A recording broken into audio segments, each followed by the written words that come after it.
ಬರ್ತದೆ.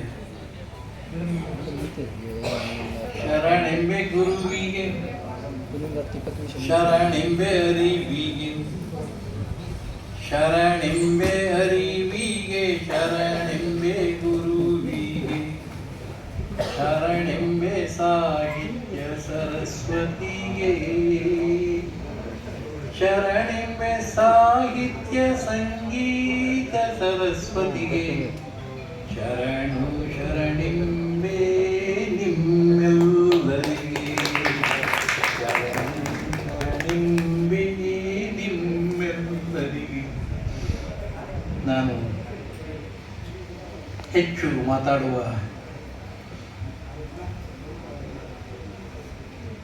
ಅವಕಾಶ ಆಗಿದೆ ಕಡಿಮೆ ಆಗಿದೆ.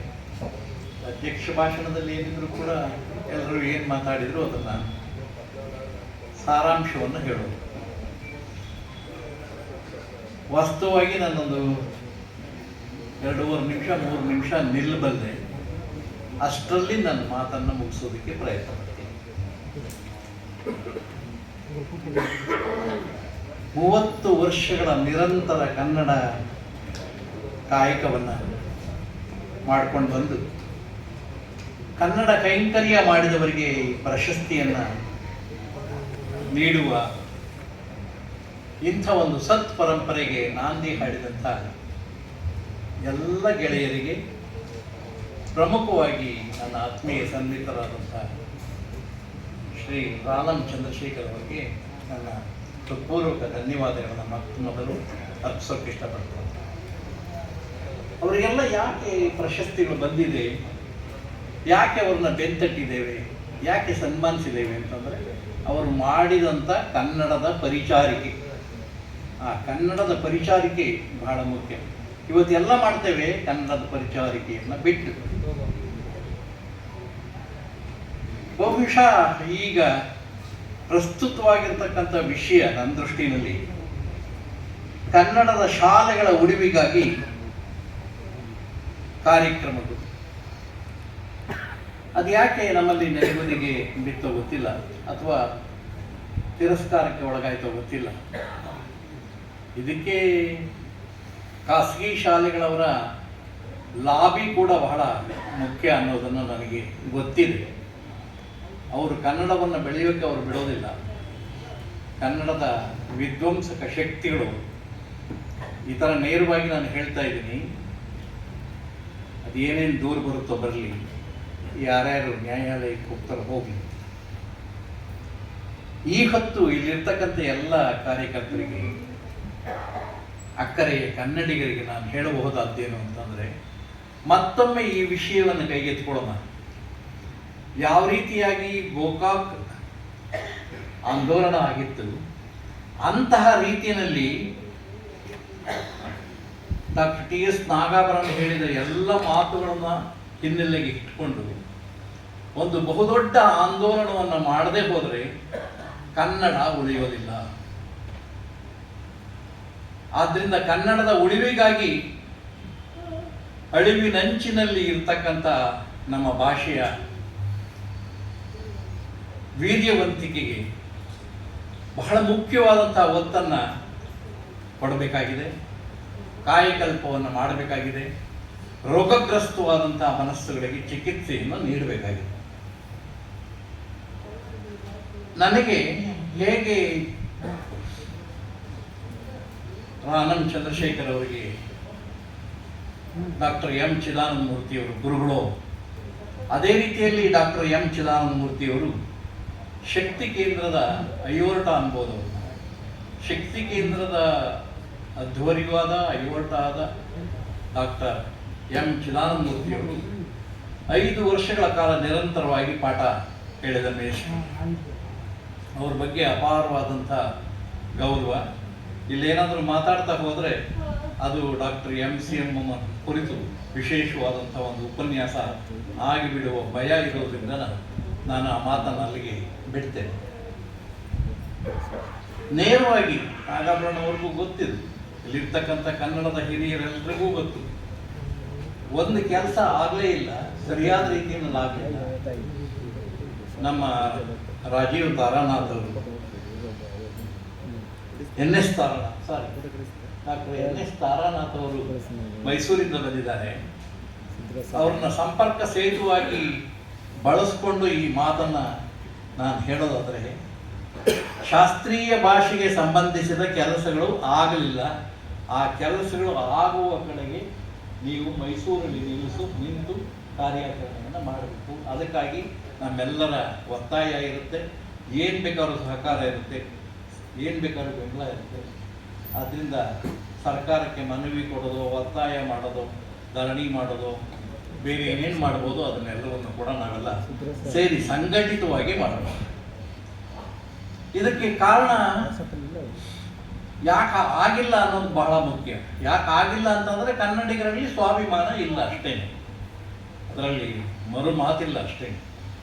ಕನ್ನಡದ ನಮ್ಮನ್ನು ನಾವು ಒಂದು ದೊಡ್ಡ ಕನ್ನಡಿ ಎದುರು ನಿಂತ್ಕೊಂಡು ಆತ್ಮವಿಮರ್ಶೆ ಮಾಡ್ಕೊಳ್ಳೋದಾದರೆ ಅಥವಾ ವಿಮರ್ಶೆಗೆ ಒಳಗೆ ಮಾಡೋದಾದರೆ ನಿಜವಾಗಿಯೂ ಕೂಡ ಸ್ವಾಭಿಮಾನ ಇದ್ದದ್ದೇ ಆಗಿದ್ದರೆ ನಮ್ಮ ರೀತಿ ನೀತಿ ಬೇರೆಯೇ ಆಗ್ತಾ ಇತ್ತೇನೆ. ಎಲ್ಲ ಕಡೆ ನಾವು ರಾಜ್ಯೋತ್ಸವದ ಸಂದರ್ಭದಲ್ಲಿ ಹೇಳಿದ್ವಿ, ನನ್ನನ್ನು ಮೊದಲುಗೊಂಡು ಕನ್ನಡಕ್ಕಾಗಿ ಜೀವ ಕೊಡಿ, ಕನ್ನಡಕ್ಕಾಗಿ ಪ್ರಾಣ ಕೊಡಿ, ಎಲ್ಲ ಸರಿ. ಆದರೆ ಎಲ್ಲಕ್ಕೂ ಮಿಗಿಲು ಅಜ್ಜಿ ತಾತಂದಿರೇ ನಿಮ್ಮ ಮಕ್ಕಳಿಗೆ ಮನೆಯಲ್ಲಿ ಕನ್ನಡ ಕಲಿಸಿ. ಅಜ್ಜಿ ತಾತಂದಿರೇ, ತಂದೆ ತಾಯಿಗಳೇ, ಮೊದಲು ಕಲಿಕೆ ಎಲ್ಲಿಂದ ಪ್ರಾರಂಭ ಆಗಬೇಕು ಅಂತಂದರೆ ಕನ್ನಡ ಮನೆಗಳಲ್ಲಿ ಮಾಯ ಆಗೋಗಿದೆ. ಅದರ ಪುನರುತ್ಥಾನ ಆಗಬೇಕಾಗಿದೆ. ಮೊದಲು ಆಂದೋಲನ ಅಲ್ಲಿಂದ ಪ್ರಾರಂಭ ಆಗಬೇಕು. ಇವತ್ತು ನನಗೆ ಇಷ್ಟವಾದಂಥ ಒಂದು ಸಂಗತಿಯಲ್ಲಿ ಭಾವಭಾಗಿನವನ್ನು ನೀಡಿದೆ.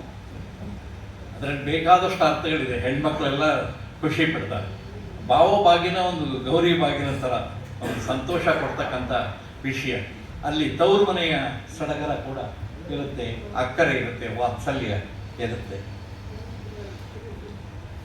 ಅಭೂತಪೂರ್ವವಾದಂಥ ಸಮಾರಂಭ ರಾನಂ.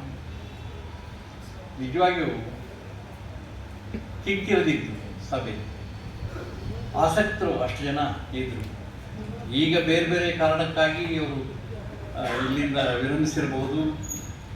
ಒಂದು ಮೆಟ್ರೋ ಸಿಗಲ್ಲ ಅಂತಲೋ, ಬಸ್ ಸಿಗಲ್ಲ ಅಂತಲೋ, ದೂರದ ಊರು ಅಂತಲೋ, ಹೋಗೋದಕ್ಕೆ ಕಷ್ಟ ಸಾಧ್ಯ ಅಂತಲೋ ಆ ಕಾರಣದಿಂದ ಆಗಿರ್ಬೋದು. ಆದರೂ ಅವರೆಲ್ಲರ ಮನಸ್ಸುಗಳು ಇಲ್ಲಿದೆ ಅಂತ ಹೇಳಿ ನಾನು ಅಂದ್ಕೊಂಡಿದ್ದೇನೆ. ಈ ಕನ್ನಡ ಕಟ್ಟುವ ಕಾರ್ಯ ಇದೆಯಲ್ಲ, ಇದು ಮುಗಿಯದ ಕಾಯಕ ಆಗಬೇಕು. ಮುಗಿಯದ ಕಾಯಕ ಮುಗಿದೋಯ್ತು ಅಂತಂದರೆ ಇಲ್ಲಿಗೆ ಮುಗಿದೋಯ್ತು, ಈ ಚಳುವಳಿ ಇಲ್ಲಿಗೆ ಮುಗಿದೋಯ್ತು ಅಂತಂದ್ರೆ ಅಲ್ಲ. ಅದು ನಿರಂತರವಾಗಿ ನಮ್ಮ ಉಸಿರಿನ ಹಾಗೆ, ನಮ್ಮ ಜೀವನದ ಹಾಗೆ, ನಿರಂತರವಾದಂಥ ಒಂದು ಪ್ರವಾಹದ ಹಾಗೆ ಆಗ್ತಾ ಹೋಗಬೇಕು. ನಾಗಾಭರಣ ಮತ್ತು ಗೆಳೆಯರು, ಸದಸ್ಯರು ಎಲ್ಲ ಸೇರಿ ಸಮಗ್ರ ಭಾಷಾ ಅಭಿವೃದ್ಧಿ ವಿಧೇಯಕವನ್ನು ತರೋದಕ್ಕೆ ಮುಖ್ಯವಾಗಿ ಕಾರಣಕರ್ತ ಡಾಕ್ಟರ್ TS ನಾಗಾಭರಣ. ಅದಕ್ಕಾಗಿ 7 ಕೋಟಿ ಕನ್ನಡಿಗರಿಂದ ಸಾಮಾನ್ಯವಾದಂಥ ಮಾತಲ್ಲ. ಅದು ಎಷ್ಟು ಸಾರಿ ಮುಖ್ಯಮಂತ್ರಿಯವರನ್ನು ನೋಡಿರೋದು, ಎಷ್ಟು ಸಾರಿ ಚರ್ಚೆ ಮಾಡಿರ್ತಕ್ಕಂಥದ್ದು, ಸದಸ್ಯರುಗಳ ಜೊತೆ ಎಷ್ಟೊಂದು ಸಾರಿ ಒಡನಾಟ ಆಗಿರ್ತಕ್ಕಂಥದ್ದು, ಅದಕ್ಕಾಗಿ ಚರ್ಚೆಗಳಾಗಿರೋದು, ಆ ಚರ್ಚೆಗಳನ್ನೆಲ್ಲ ಧ್ವನಿ ಮುದ್ರಿಸಿರೋದು, ಅದರ ಸಾರಾಂಶಗಳನ್ನು ಟಿಪ್ಪಣಿ ಮಾಡಿರೋದು, ಅದೆಲ್ಲವನ್ನು ಕ್ರೋಢೀಕರಿಸಿ ಸರ್ಕಾರಕ್ಕೆ ಕೊಟ್ಟಿರ್ತಕ್ಕಂಥದ್ದು, ಇದೆಲ್ಲ ನೋಡಿದಾಗ ಒಬ್ಬ ಕನ್ನಡಿಗ, ಅಪ್ಪಟ ಕನ್ನಡಿಗ ಮಾಡಬಹುದಾದಂಥ ಕಾರ್ಯ ಅದು. ಯಾಕೆ ಇವತ್ತು ಎಲ್ಲ ಕೆಲಸಗಳು ನೆನೆಗುದಿಗೆ ಬಿದ್ದು ಅಂತಂದರೆ, ಮೊದಲು ನಮ್ಮ ಮನಸ್ಥಿತಿ ಬದಲಾಗಬೇಕು. ಎಲ್ಲೋ ಒಂದು ಕಡೆ ಅಂತರಾಳದಲ್ಲಿ ಆಂಗ್ಲ ಭಾಷೆಯ ಬಗ್ಗೆ ಎಷ್ಟೊಂದು ಅಭಿಮಾನ ಇದೆ ಅಂತಂದರೆ 100ಕ್ಕೆ 120 ಭಾಗ ಅಭಿಮಾನ ಇದೆ. ಅದರಲ್ಲಿ 20 ಭಾಗ ಕನ್ನಡಕ್ಕೆ ಇದ್ದಿದ್ರು ಕೂಡ ಕನ್ನಡದ ಎಷ್ಟೋ ಕಾರ್ಯಗಳು ನೆರವೇರ್ತಾ ಇತ್ತು. ಆ ಕನ್ನಡದ ಕಾರ್ಯಗಳು ನೆರವೇರೋದಕ್ಕೆ ಬಹಳ ಮುಖ್ಯ ಕಾರಣ ನಮ್ಮ ತಿರಸ್ಕಾರ ಅಥವಾ ನಾವು ಅದನ್ನು ಪಕ್ಕಕ್ಕೆ ತಳ್ಳಿರ್ತಕ್ಕಂಥದ್ದು, ಅಥವಾ ಕನ್ನಡವನ್ನು ನಿರಾಕರಣೆ ಬೇರೊಂದು ರೀತಿಯಲ್ಲಿ ಮಾಡ್ಕೊಂಡಿರ್ತಕ್ಕಂಥದ್ದು. ಹಾಗಾಗಬಾರ್ದು. ಕನ್ನಡದ ಸ್ವೀಕರಣೆ ಆಗಿದ್ದರೆ ಅದರ ರೀತಿಯೇ ಬೇರೆ ಇರ್ತಾ ಇತ್ತು, ಅದರ ಗಂಧಗಾಳಿನೇ ಬೇರೆ ಇರ್ತಾ ಇತ್ತು. ಮನೆಯ ಸಂಪ್ರದಾಯಗಳೇ ಬೇರೆ ಇರ್ತಾ ಇತ್ತು. ಇವತ್ತು ಮನೆಯೂ ಕೂಡ ಬದಲಾಗಿ ಹೋಗಿದೆ. ಎಷ್ಟರ ಮಟ್ಟಿಗೆ ಬದಲಾಗಿ ಹೋಗಿದೆ ಅಂತಂದರೆ ಇದು ಕೇವಲ ಇಂಗ್ಲೀಷಿಂದ ಆಗಿರ್ತಕ್ಕಂಥದ್ದಲ್ಲ, ಪಾಶ್ಚಾತ್ಯ ಸಂಸ್ಕೃತಿಯಿಂದ ಸಂಪೂರ್ಣವಾಗಿ ಪಲ್ಲಟವಾಗಿ ರೂಪಾಂತರವಾಗಿ ನಾವು ಕನ್ನಡತನವನ್ನು, ಭಾರತೀಯತನವನ್ನು ಎಲ್ಲವನ್ನು ಮರೆತಿದ್ದೇವೆ ಅಂತ ಹೇಳಬಹುದು. ಆಂಗ್ಲ ಭಾಷಾ ಬಳಕೆಯಂತೂ ಕೂಡ ಸರಿಯಾಗಿ ಹೇಳೋದಾದರೆ ಅದು ನಮ್ಮ ಕನ್ನಡ ನಾಡಿನ ಕನ್ನಡಿಗರ ಅರ್ಬುದ ರೋಗ. ಕನ್ನಡಿಗರಿಗೆ ಬಡಿದ ಅರ್ಬುದ ರೋಗ ಯಾವುದಾದ್ರೂ ಇದ್ದರೆ ಅದು ಆಂಗ್ಲ ಭಾಷಾ ಬಳಕೆ. ಆಂಗ್ಲ ಭಾಷೆಯನ್ನು ಬಳಸದೇ ಇರತಕ್ಕಂಥ ಬೇಕಾದಷ್ಟು ರಾಷ್ಟ್ರಗಳಿದೆ. ಅವರೆಲ್ಲರೂ ಕೂಡ ನೀವು ಫ್ರಾನ್ಸ್ಗೆ ಹೋಗಿ ಅಲ್ಲೇನು ಆಂಗ್ಲ ಭಾಷೆ ಇಲ್ಲ, ಜರ್ಮನಿಗೆ ಹೋಗಿ ಅಲ್ಲೇನು ಆಂಗ್ಲ ಭಾಷೆ ಇಲ್ಲ. ಆದ್ದರಿಂದ ಬೇಕಾದಷ್ಟು ಪ್ರಾಂತಗಳಲ್ಲಿ ಆಂಗ್ಲ ಭಾಷೆ ಅಸ್ತಿತ್ವದಲ್ಲಿ ಇಲ್ಲ. ಆದ್ದರಿಂದ ಆಂಗ್ಲ ಭಾಷೆಯನ್ನು ಹೊರತುಪಡಿಸಿಯೂ ಕೂಡ ಕನ್ನಡಿಗರು ಬದುಕೋದಕ್ಕೆ ಸಾಧ್ಯ ಅನ್ನೋದನ್ನು ನಾವಿವತ್ತು ಸಾಬೀತು ಮಾಡಿ ತೋರಿಸ್ಬೇಕಾಗಿದೆ.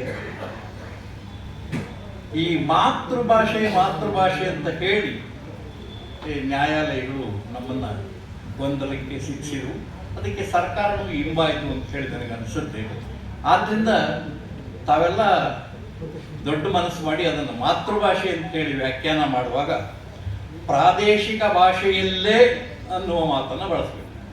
ಪ್ರಾದೇಶಿಕ ಭಾಷೆ, ಕನ್ನಡ ಒಂದು ಪ್ರಾದೇಶಿಕ ಭಾಷೆ. ತಾಯ್ನುಡಿ ಅಂದ ತಕ್ಷಣ ಇವರು ಬೇರೆ ತಾಯ್ನುಡಿಗೆ ಹೋಗ್ಬಿಡ್ತಾರೆ.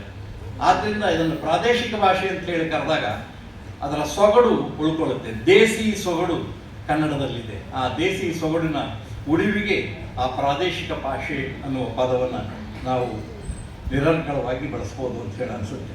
ಇಷ್ಟೆಲ್ಲ ಆಗಬೇಕಾದ್ರೆ ಶೈಕ್ಷಣಿಕವಾಗಿ ರೂಪಾಂತರ ಆಗಬೇಕು. ಶೈಕ್ಷಣಿಕವಾಗಿ ರೂಪಾಂತರ ಆಗುತ್ತೆ ಎನ್ನುವ ನಂಬಿಕೆಯೇ ಕಳೆದು ಹೋಗಿದೆ.